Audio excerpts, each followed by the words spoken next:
मनुष्य के जीवन में ज्ञान का बड़ा महत्व है।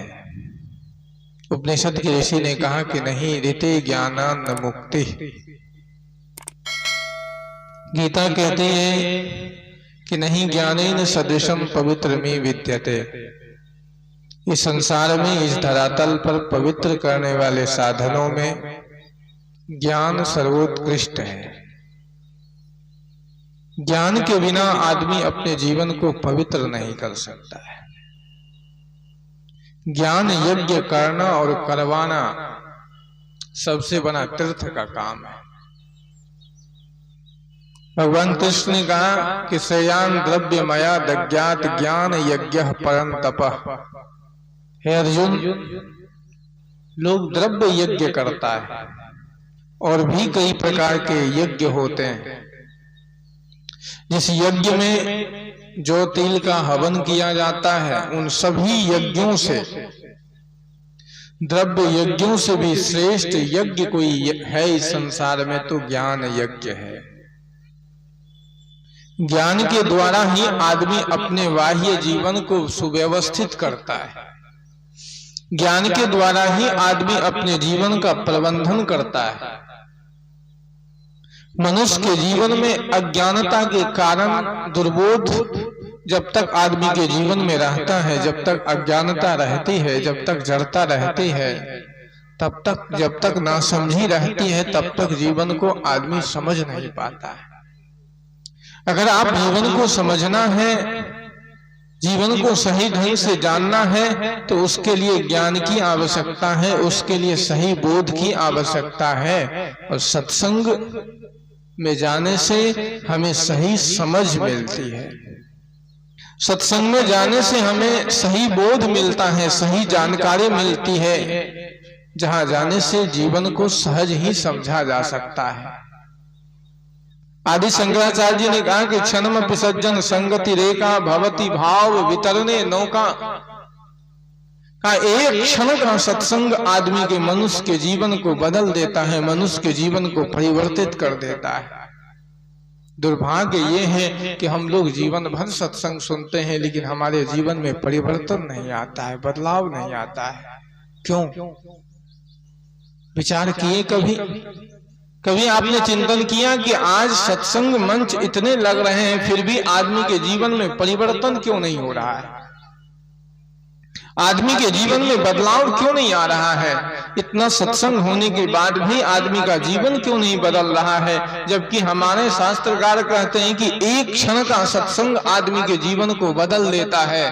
क्षणमपि सज्जन संगति रेखा भवति भाव वितरणे नौका। उसी बात को गोस्वामी जी ने कहा कि एक घड़ी आधी में पुनियाद, तुलसी संगत साध की हरे कोटि अपराध। कि एक घड़ी भी और आधी घड़ी का भी सत्संग अगर आदमी के जीवन में उतर जाए तो आदमी का जीवन परिवर्तित हो सकता है। लेकिन हो क्यों नहीं रहा है? सत्संग में तो जा रहे हैं, सत्संग तो सुन रहे हैं, लेकिन परिवर्तन क्यों नहीं हो रहा है? क्योंकि हम सत्संग को जितनी आसानी से समझ लिए, आज के समय में सत्संग करना और करवाना जितना सरल और सहज हो गया है, उतना सहज और सरल सत्संग नहीं है। जितना लोगों ने सत्संग को सहज और सरल बना दिया, इसी के कारण तो आदमी के जीवन में परिवर्तन नहीं आ रहा है, इसी के कारण तो आदमी के जीवन में बदलाव नहीं आ रहा है। इस सत्संग को हमने बहुत सहज और सरल बना दिया कि पंडाल लगा देना, माइक लगा देना और संतों को बुला लेना और बैठ करके 2 दिन सत्संग सुन लेना, यही सत्संग है क्या? 2 दिन यहां आ जाना, इतने मात्र से आप सत्संगी हो जाएंगे क्या? सत्संग की एक लंबी प्रक्रिया है कि जब आप घर से निकलते हैं, जब आप घर से यात्रा प्रारंभ करते हैं, तो वहीं से आपका जीवन सत्संगमय हो जाए, वहीं से आपके जीवन में परिवर्तन होना प्रारंभ हो जाए कि नहीं सत्संग में जा रहे हैं और जहां जा रहे हैं वहां जा करके हमें बदलना है। एक जगह सत्संग हो रहा था, परम पूज्य गुरुदेव जी मंच पर बैठे थे और बगल में मैं बैठा, मैं प्रवचन कर रहा था। और मैं प्रवचन कर रहा था, सामने एक आदमी बैठा हुआ था। उस आदमी ने सिगरेट जलाई और सिगरेट जला करके वो पी रहा था। हम प्रवचन कर रहे थे, हमने कहा कि ये क्या कर रहे हैं आप? कहा बाबा जी आप अपना काम करिए, हम अपना काम कर रहे हैं। और कभी अपना काम करने के लिए सत्संग में आ गए तो यकीन मानिए कि आपके जीवन में परिवर्तन नहीं होगा, आपके जीवन में बदलाव नहीं आ सकता है। तो सत्संग आपके घर से प्रारंभ हो, वहां से आप एक मानसिकता बना करके आए कि यहाँ आकर के हमको बदलना है, यहाँ जाकर के हमारे जीवन का परिवर्तन होगा, वहां जाकर के हमारे जीवन का परिमार्जन होगा, वहां जाकर के हम अपने जीवन को बदलेंगे। बदलेंगे कैसे? कैसे बदलेंगे? जीवन का परिवर्तन कैसे हो? कभी आपने ये विचार किया, कभी ये आपने चिंतन किया कि हमारे जीवन का परिवर्तन कैसे हो? हमारे जीवन का, कल तक जो हम जीवन जी रहे थे, कल तक जो अज्ञानता हमारे जीवन में थी, कल तक जो हमारे जीवन में अल्पता, रिक्तता, शून्यता थी, उस शून्यता को बदल के, उस अल्पता को बदल करके, उस जड़ता को समाप्त करके हम अपने जीवन में ज्ञान का दीपक कैसे जलाएं? इस बात को भगवान बुद्ध कहते हैं कि अपो दीपो भव, अपना स्वयं का दीपक प्रकाशित करो। स्वयं के दीपक कैसे प्रकाशित करें? ज्ञान का दीपक कैसे जलाया जाए? इसके लिए क्या क्या मार्ग है? इसके लिए कौन सा रास्ता है? ज्ञान का दीपक जलाने के लिए भी एक रास्ता है, जहां जाकर के आदमी के जीवन में अनायास ही ज्ञान का दीपक जल जाता है। और वो जगह है सत्संग, वो जगह है यही। यहाँ आने से आदमी के जीवन में अनायास ही आदमी की जड़ता चली जाती है, आदमी के जीवन की अज्ञानता समाप्त हो जाती है। यहाँ आकर के बड़े से बड़े पापी भी सहज ही परिवर्तित हो जाता है। कब? जब उसके भीतर में पिपासा होगी, जब उसके भीतर में समर्पण होगा, जब उसके भीतर में श्रद्धा होगी। क्योंकि गीता कहती है कि तद्विद्धि प्रणिपातेन परिप्रश्नेन सेवया उपदेक्षन्ति ते ज्ञानम ज्ञानिनस् तत्वदर्शिनः। तद्विद्धि प्रणिपातेन का ज्ञान आदमी के जीवन में कब आता है? ज्ञान बहुत बड़ी चीज है, इतना आसानी से नहीं आता है। इतना आसानी से आपके जीवन में ज्ञान उतर जाए, केवल मंच लगा देने से, पंडाल लगा देने से, संतों को बुला लेने से आपके जीवन में ज्ञान उतर जाएगा? आप बहुत भ्रम में हैं, आप बहुत नासमझी में हैं।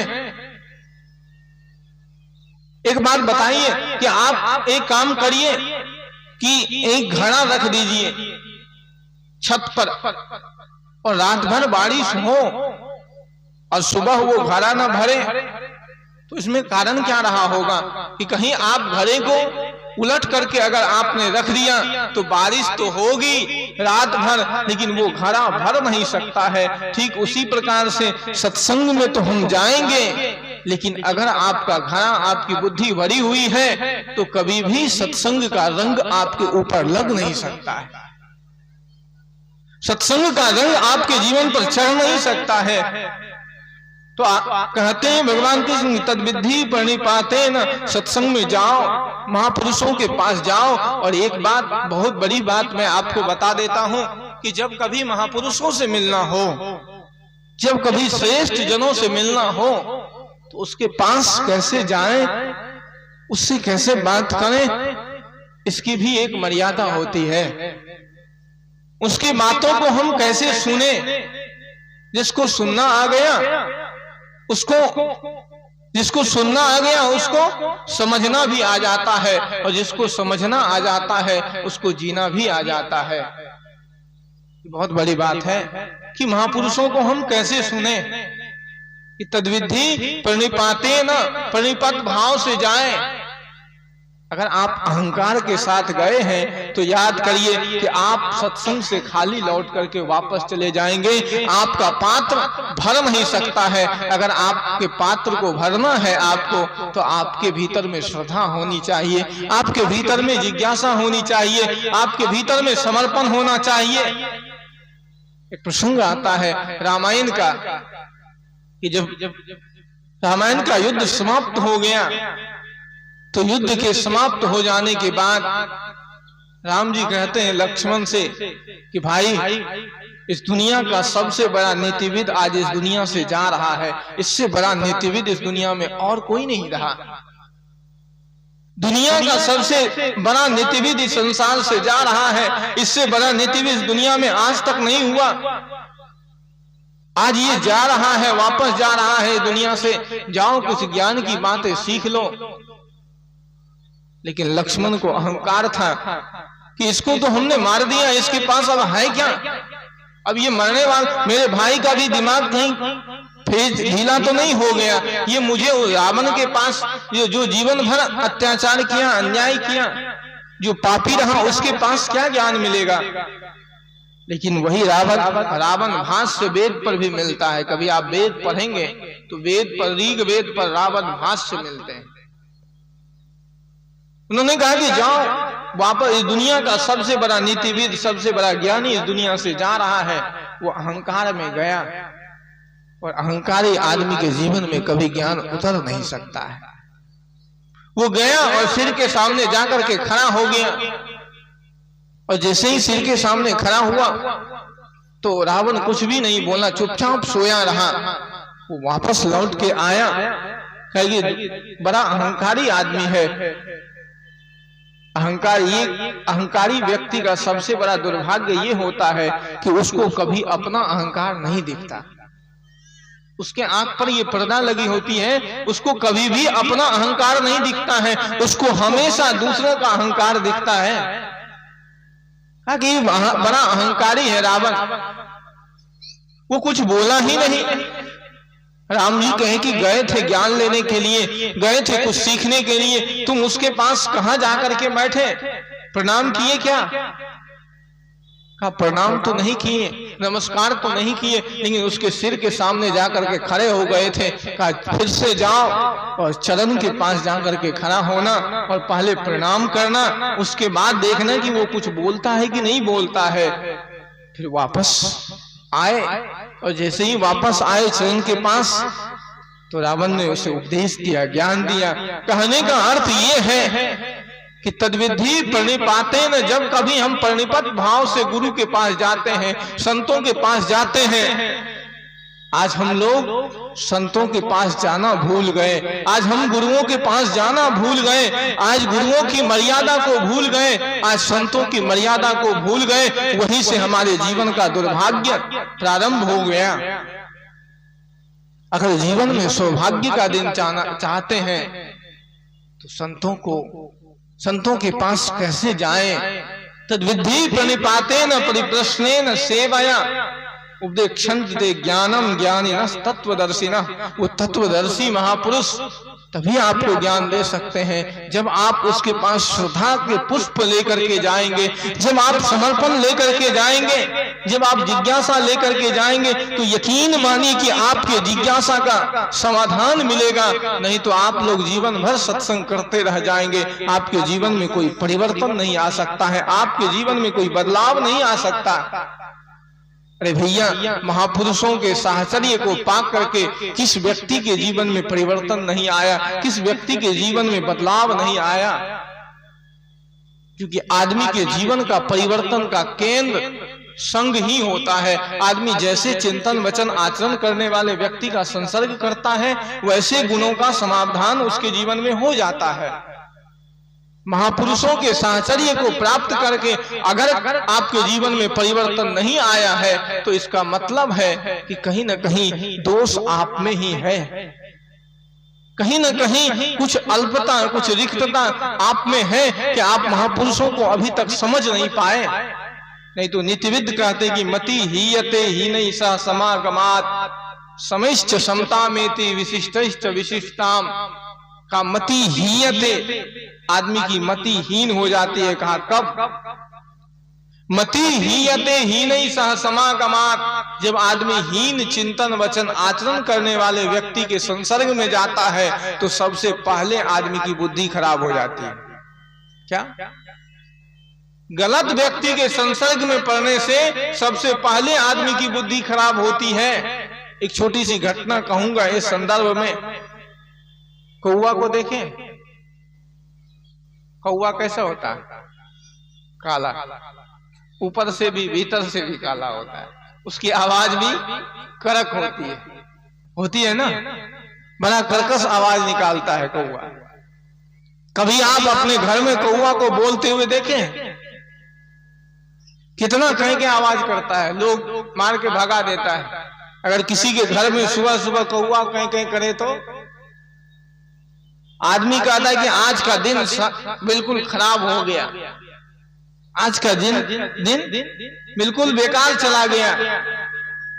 एक कौवा के मन में आया कि बहुत दिन से इस गांव में रहे हैं, ऊब गए, अब किसी और गांव में जाना चाहिए। रहते रहते ऊब गए, अब यहां नहीं रहना है, अब कहीं और जाना है। वो कौवा क्या किया, उस गांव से चला, दूसरे गांव में गया, राजमहल में गया। और जब वहां गया तो वहां देखा कि बहुत सारी सुविधाएं हैं, तो वहां जाकर के रहने लगा। उस दिन तो रहा, फिर मन में आया कि थोड़ा सा बहुत दिन रह लिए, सुख भी कभी कभी आदमी को वो लगने लगता है। जब आदमी के पास बहुत सुख हो ना, तो आदमी सोचता है कि यार ये भी जिंदगी ठीक नहीं है, उससे भी आदमी ऊब जाता है। बड़े बड़े डंलप के गद्दे पर सोने वाले व्यक्ति अपने जीवन से ऊब जाते हैं। बड़ी सुख सुविधाओं में जीने वाले व्यक्ति के जीवन को आप पढ़ोगे तो उसके जीवन में बहुत अल्पता है। महलों में रहने वाले व्यक्ति का कभी जीवन जाकर के देखना कि कितनी शून्यता है उसके जीवन में, कितनी अल्पता है। रो रहा है, महलों में भी व्यक्ति खुशी नहीं है। तो उसका मन ऊब गया, कहा कि राजमहल में बहुत रहे, एक दिन थोड़ा निर्जन वन की यात्रा करते हैं। वो उड़ता हुआ चला गया जहां हंस रहता है। हंस को देखें, ये सब हंस की जमात, सफेद सफेद सब है ना, सबके पास बिल्कुल सफेद, ये हंसों की जमात है। वो चले गए हंस के पास, देखा कि बिल्कुल हंस, और उस बीच में एक काला कलूठा कौवा। नहीं, वैसे शरीर से तो हम भी काले ही हैं। वो काला कलूठा कौवा गया, देखा बीच में हंसों की जमात। उसने कहा कि क्या करते हो निर्जन वन में? और गलत व्यक्ति के संसर्ग में आदमी जल्दी फंस जाता है। गलत व्यक्ति के संसर्ग में आदमी जल्दी फंसता है। एक बात और बहुत बड़ी बात कह रहा हूं कि संतों की जमात नहीं होती। विद्वान आदमी एक साथ नहीं चल सकता है। दो विद्वान जो है कि आपस में लड़ जाते हैं, दो विद्वान एक साथ नहीं जा सकता। वैसे संत भी जमात में बहुत कम मिलेंगे आप। और गंजेरी का जमात होता है, भंगेरी का, शराबी आदमी तुरंत एक जगह इकट्ठा हो जाता है। उसको पता है कि शाम को वहां जाकर के गांजा पीना है हनुमान मंदिर में। सारे गंजेरी एक जगह इकट्ठा हो जाएंगे। लेकिन सत्संगी इकट्ठा करने के लिए कितना मेहनत करना पड़ता है, कितना श्रम करना पड़ा शिवानंद साहब को, तब जाकर के सत्संग हुआ। और वो भी देखिए कितने लोग आए, पंडाल नहीं भरा। तो गंजेरी का जमात बहुत जल्दी इकट्ठा हो जाता है। तो पूरे हंसों की जमात, उसमें ये कहा कि दुर्जन आदमी जल्दी अपने तरफ आकर्षित कर लेता है। कौवा कहा कि निर्जन वन में क्या करते हो, जंगल में कुछ खाने पीने को भी नहीं है, मेरे साथ चलो। कहां रहते हो? कहा राजमहल में रहता हूं, आनंद से जिंदगी जीता हूं, पूरा जीवन में आनंद ही आनंद है, मजे ही मजे हैं। वहां चलो और वहां देखो कितना आनंद है, कितनी सुख सुविधा है, मेरे साथ चलो। और कौवा के चपेट में फंस गया हंस। अब हंस और कौवे की दोस्ती हो सकती है? बताइए, हंस कौवे की दोस्ती हो सकती है क्या? अब चक्कर में फंस गया हंस कौवे की। आया थका हुआ हारा शाम तक वापस राजमहल में, और जैसे ही आया राजमहल में रात हो गई।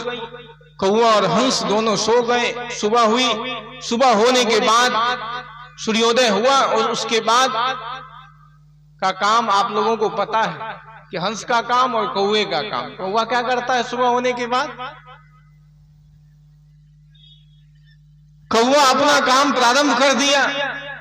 और राज्यसभा में मीटिंग हो रही थी, सभा हो रही थी, और सभा हो रही थी तो ये अपना काम जैसे ही प्रारंभ किया, राजा कहा कि ये कौवा कुछ दिनों से बड़ा तंग कर रखा है, इसको खत्म कर दो, बाण चलाओ, इसको मार दो।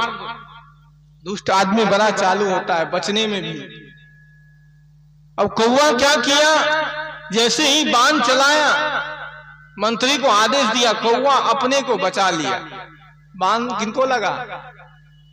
हंस को। हंस कहता है कि ना हम काको हतो राजन, अरे राजन मैं कौवा नहीं हूं, ना हम काको हतो राजन।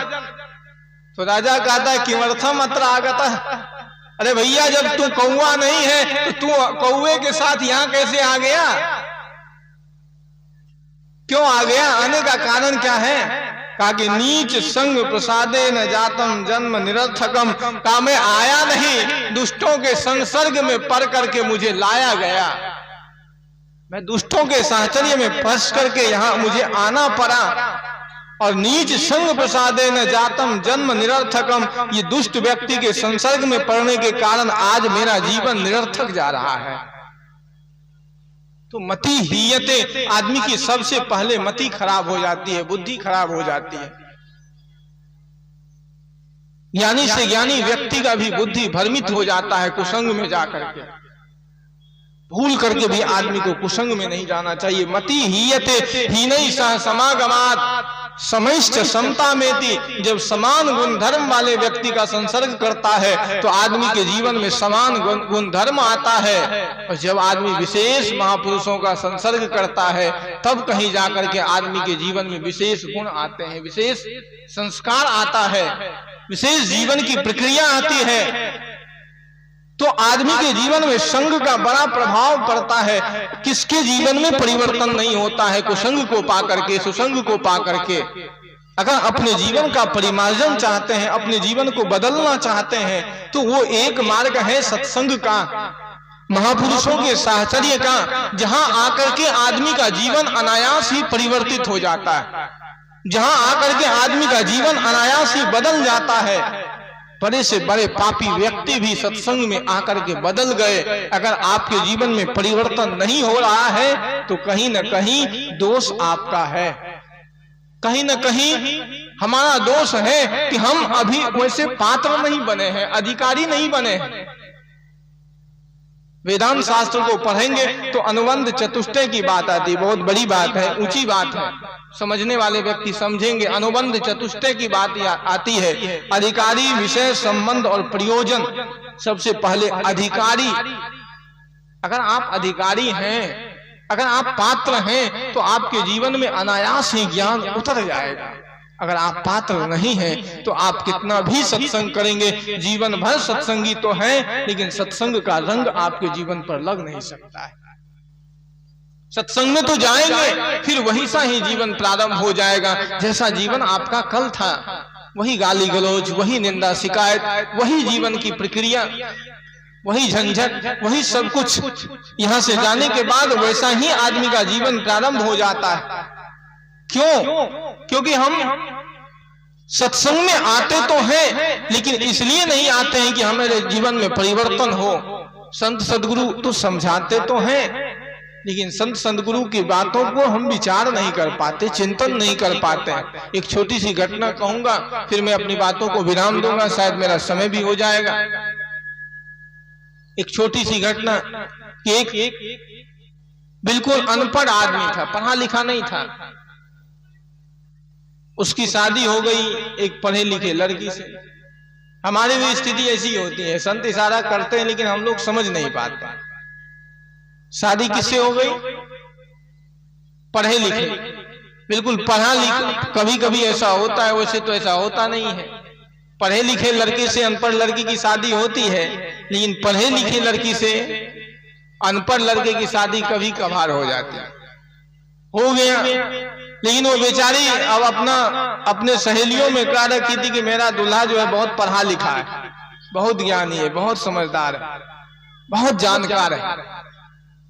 अब ये भ्रांति फैल गई, तो एक दिन पढ़े लिखे में और अनपढ़ में तो अंतर हो ही जाता है ना। वैसे कौवा भी काला होता है और कोयल भी काली होती है, लेकिन दोनों के अंतर क्या है? जब कोयल बोलती है मीठा लगता है और कौवा बोलता है तो पता चल जाता है बोलने से। विद्वानों की सभा में मूर्ख तब तक सुशोभित होता है जब तक वो कुछ बोलता नहीं है, और जैसे ही बोलता है वैसे ही पता चल जाता है कि ये मूर्ख है।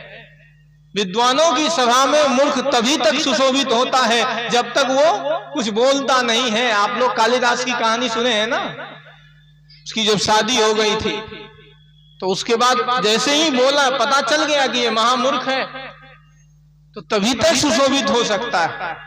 वो महामूर्ख निरक्षर भट्टाचार्य कुछ पढ़ा लिखा था नहीं, उसकी शादी हो गई पढ़े लिखे लड़की के साथ। तो लड़की भी गांव में कह रखी थी अपने सहेलियों के साथ के पास कि मेरा पति बहुत पढ़ा लिखा है, बहुत जानकार है, बहुत ज्ञानी है, बहुत समझदार है।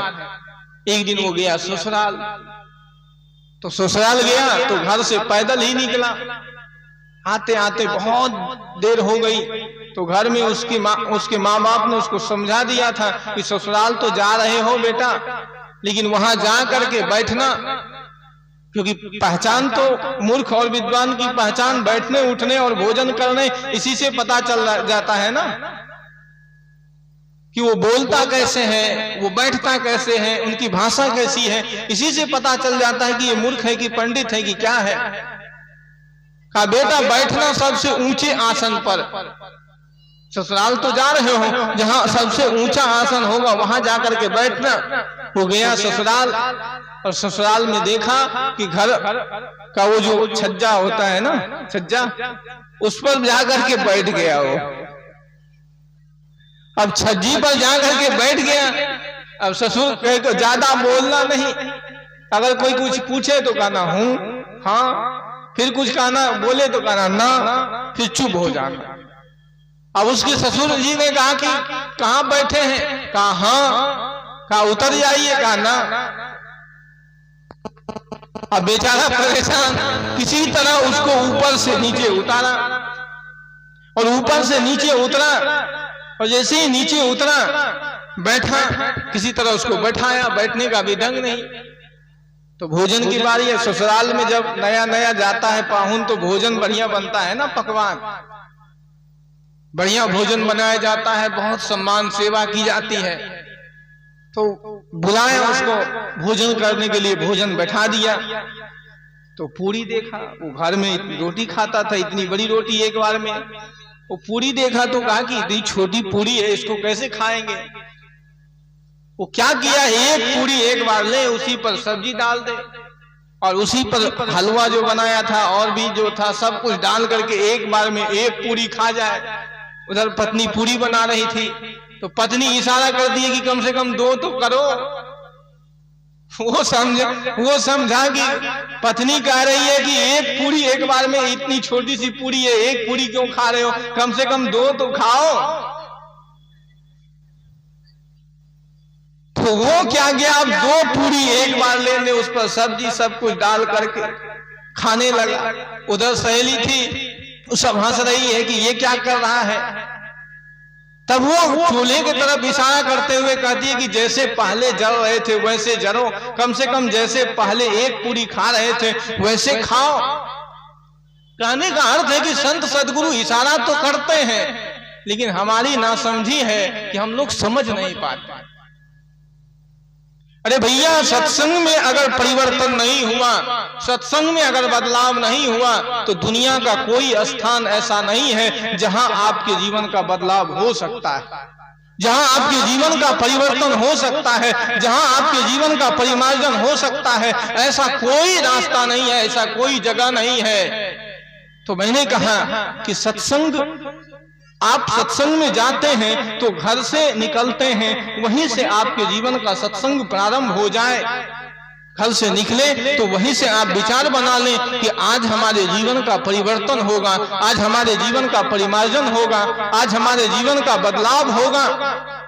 तो नहीं ज्ञानेन सदृशम पवित्रमी विद्यते। इस संसार में पवित्र करने वाले साधनों में ज्ञान सर्वोत्कृष्ट है, जिसके द्वारा आदमी के जीवन का परिमार्जन होता है, जिसके द्वारा आदमी के जीवन का उन्मूलन होता है। सत्संग स्थल वही है।